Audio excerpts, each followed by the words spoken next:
새로운 로봇에 세금을 부과해야 한다. 한번 같이 또 보도록 해볼게요.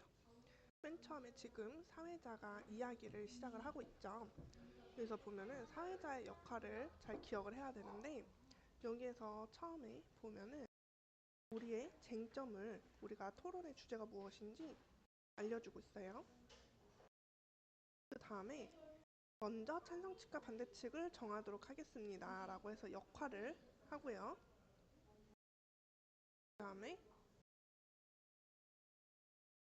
앉아주시기 바랍니다. 진행하고, 교환을 위해 발언 순서와 시간의 제한이 되어 있으니 안내에 따라 주시기 바랍니다 라고 하면서 토론의 규칙을 설명하고, 10초 전 통보해드리겠다 하면서 즉시 발언을 중지해야 한다 라는 식으로 규칙을 계속 알려주고 있습니다. 아이고 미안. 심사 어떻게 할 것인지 이야기하고 있고요. 당부 말씀까지 이야기가 진행이 되고 있어.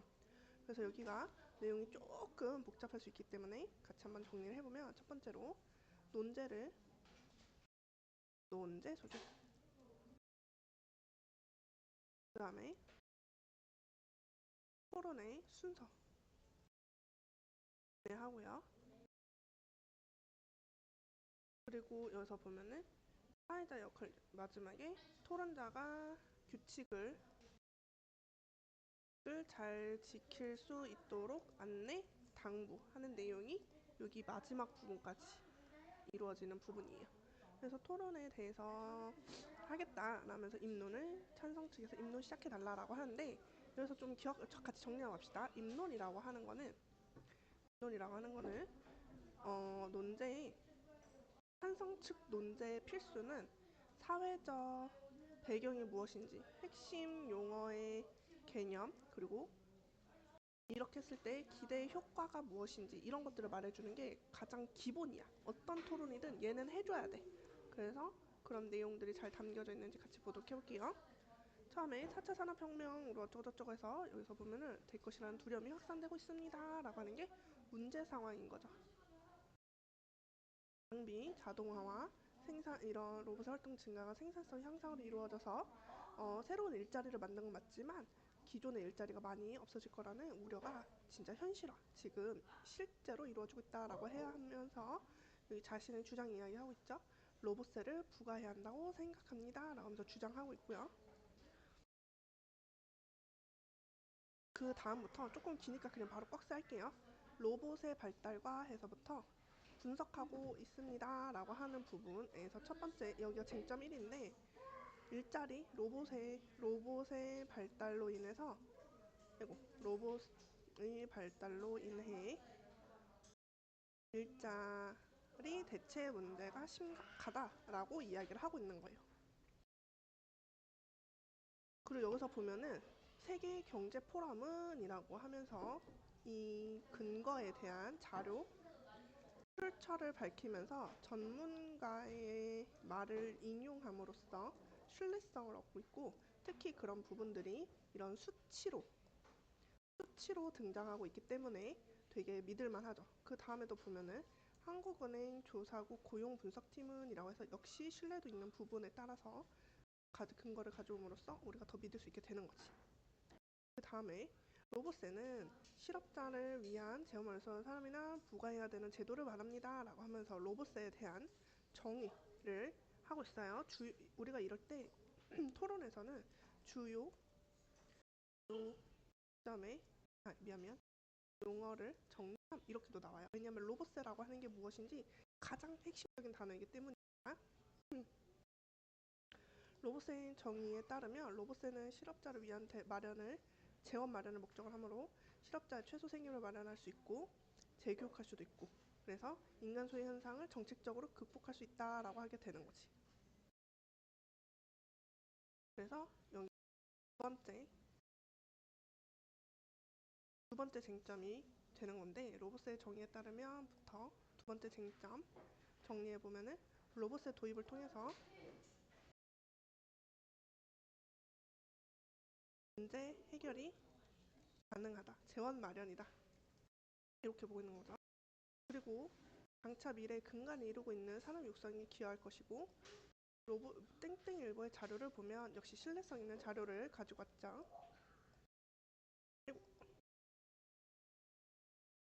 해서 급속히 발전하고 있고 부를 창출하게 될 거고 국가 공익으로 이제 환원시킬 수도 있을 거고 이렇게 되는 거지. 그래서 여기서 보면 로봇에는 더욱더 많은 부를 창출할 수 있고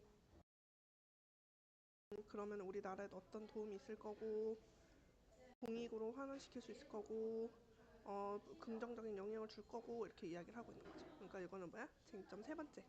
문제 해결이 가능하다. 이걸로 하는 거죠. 몇몇 기대 효과를 설명하는 거죠. 그러고 나서 이제 사회자가 반대측 입론해달라라고 하면서 사회자가 역시 진행을 조금 했고요. 그 다음에 보면은 이제 반대측이 이야기를 하게 되는데 반대측에서 말씀하신 바와 같이 이게 저희들 것이 자명한 미래 산업입니다라고 하는 부분이야.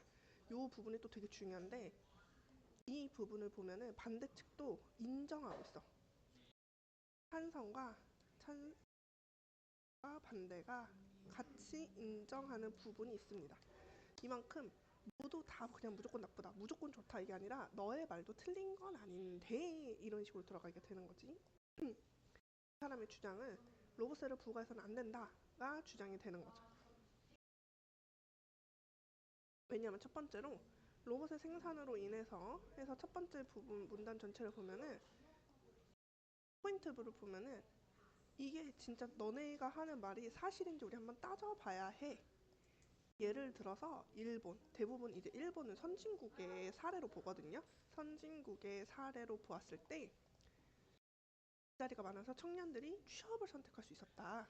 취업을 선택할 수 있었고 일본 예시 말고도 전통적인 은행 업무도 역시 마찬가지다라고 하는 거죠. 그래서 로봇의 생산과 개발이 일자리에 위협을 주지 않는다라고 하는 거를 예시, 일본과 은행 업무라고 하는 예시를 활용해서 하고 있고요. 두 번째로 쟁점 두 번째는 뭐라고 하냐면은 여기가 되게 중요한 포인트 어느 부분에 같이 비출 거냐면은 모두를 로봇의 부가 대상으로 삼을 것인지 기업에서 사용하는 자동화 기기만을 대상으로 할 것인지에 대한 명확한 기준을 찾기 어렵다라고 하는 게 두 번째 쟁점. 이 두 번째 문단 전체를 정리해서 쟁점이가 뭐냐면은 세금을 부과하는 로봇에 대한 기준이 모호해서 로봇세를 도입하면 했을 때 문제를 해결하기 어렵다라고 보게 되는 거죠.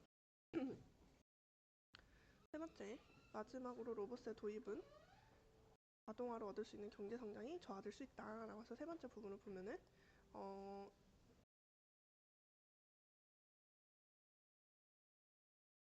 경쟁력을 잃을 수 있다라고 하고 있죠. 그래서 로봇세 도입으로 기업과 국가의 경쟁력을 상실할 수 있다. 이렇게 보게 된 거지. 이게 각각 첫 번째 입론이야. 그러니까 입론은 쉽게 말해서 우리의 주장과 그에 대한 근거를 말하는 부분이니까 그 다음에 서로의 그런 주장을 잘 들었으니까 우리는 의논을 해야 돼. 이때 무슨 내용을 의논해야 되냐면은 상대 측 주장의 허점이 무엇인지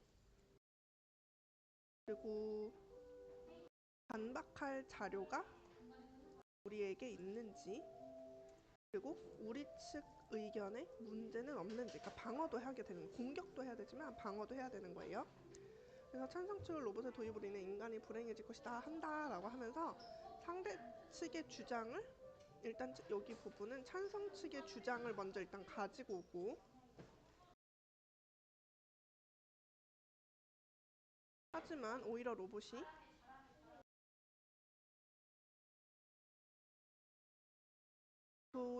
로봇의 도입은 인간이 행복해질 수 있습니다 라고 하면서 아니야 너네 의견 완전 달라 라고 하는 거지. 왜냐하면 인간의 일을 대신함에 따라 단순하고 반복적인 일로부터 해방이 될 수 있고 확보된 취미생활하면서 생활을 즐기면서 삶의 수준을 향상시킬 수 있기 때문에 이 부분이 이제 그 불행해질 것이라 우려합니다에 대한 반박이 되는 거죠. 또한 이런 것들이 일자리 감소가 우리가 고민할 만한 수준은 아니다라고 볼 수가 있게 되는 거죠. 찬성 측 입장에서 로봇의 부과를 통해 인공지능의 로봇 기술 발달로 생긴 실험 문제를 해결할 수 있다고 주장하는데, 여기서 보면은 경제 대책 방안은 구직급여, 국비 지원, 무료 교육 등으로 이미 시행되고 있다. 포인트. 이미 시행되고 있다. 이미 너가 하는 거 다 하고 있어. 그리고 거기에 대한 돈은 정부 예산에서 전체로 편성되는 게 마땅하지, 로봇을 다 그쪽으로 쓰는 거는 옳지 않아. 그리고 로봇 도입이 재교육을 문제를 불러오는 직접적인 원인이 아니니까 그런 돈도 여러 분야에서 가지고 와야 돼 라고 하게 되는 거죠.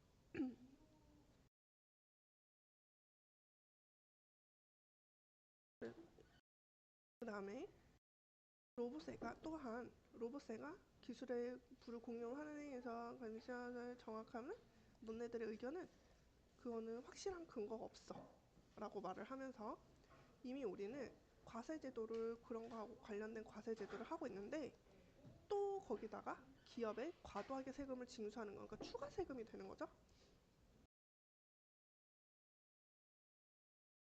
그러면은 이 추가 세금 때문에 솔직히 좀 세금 내기 싫으니까 하기 싫지. 그러면은 오히려 기술 발전이 더 안 좋아질 것이다 라고 보게 되는 거죠. 그래서 반박이 되게 여러 개가 있으니까 좀 주의해야 돼요. 반박 다시 한번 정리해 볼게요. 첫 번째 반박은 일정 우리가 감수할 만한 수준이 아니었다. 미안, 여기 그 위에 삶의 수준을 향상시킬 수 있다. 여기가 첫 번째 반박이었고, 그리고 이런 실업에 관련된 문제는 이미 하고 있다. 관련된 거 두 번째 반박이었고, 그리고 이 점이 명확하지 않다는 게 세 번째 반박이었고, 그리고 이로 인해서 오히려 사람의 발전이 저해가 될 것이다 라고 하는 게 또 네 번째 반박이 되는 거죠. 그래서 지금 여기 구조는 뭐냐면은 찬성 측 의견을 가지고 오고 찬성 측 의견을 말하고 그거에 대한 반박을 반복을 하고 있어. 그래서 여기 부분이 되게 중요한 게, 앞으로 시험을 볼 때 여기 부분을 가지고서 찬성 측이 뭐라고 말했고 반대 측이 뭐라고 반박했는지에 대해서 일치 불일치 문제가 나오면 되게 헷갈리고, 그리고 오히려 이제 로봇세를 부과하지 않을 때 투자 심리를 더 많이 가지고 올 수 있을 것이다 라고 보게 되는 거지. 다음 찬성자의 반론은 역시 똑같은 구조로 측에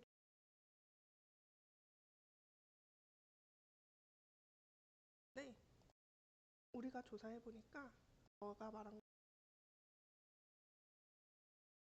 반대는 되게 많이 나왔어 라고 하면서 반박을 하고 있게 되는 거죠. 여기서도 보면은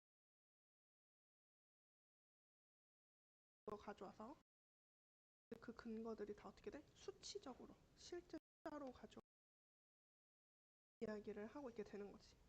그래서 일자리가 겁나 많이 사라질 것을 예측을 했고, 이거를 플러스 마이너스 다 따져보면은 결국 1,400만 개의 일자리는 결국엔 없어질 거고, 5년 안에 7,800명의 일자리를 인공지능으로 대체하는 상황인 거지. 그러니까 결국엔 어떻게 된다? 숫자가 점점 늘어날 것이다 라고 하는 거죠.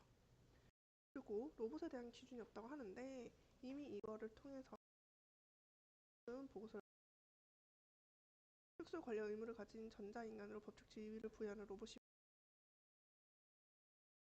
그래서 법령상의 문제에 대해서 했다라고 하면서 역시 반박하고 있는 거죠.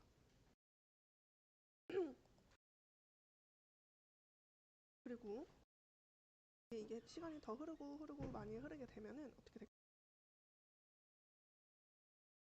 인간의 뇌를 능가하는 인공지능이 나타날 인격을 부여하거나 아니면은 새로운 형태의 법인격을 부여할 가능성도 이미 있게 된 거지, 이런 회의를 통해서. 그러면은 그런 로봇들에게 세금을 매기면 된다라고 하는 거죠. 마지막으로 모든 국민 혜택에 모든 국민 정치한테 필요하다라고 하는데, 아까 전에 저하될 수 있다라고 하는 거에 대해서 관련된 내용으로 이야기를 하게 되는 거죠. 로봇세가 첨단 플랫폼을 독점한 기업들이 엄청난 수입을 거둘 수 없도록 세금을 오히려 증가시켜서 모든 국민이 공평하다고 느끼고 하다고 느끼는 사회를 만들 수 있기 때문에 맞다라고 보는 거죠. 그걸 통해서 을 확보할 수 있게 되는 거지. 경제 타격을 줄이는 역할을 할 수 있을 거다. 그래서 긍정적인 이런 내가 긍정적 영향 여기 부분을 한번 쭉 보면서 내가 제대로 이 떠올릴 수 있는 그런 고민해볼 게 아니라면 여백 등의 정리를 해서 외워둘 수 있도록 합시다. 상성의 평가 기준에 따라서도 잘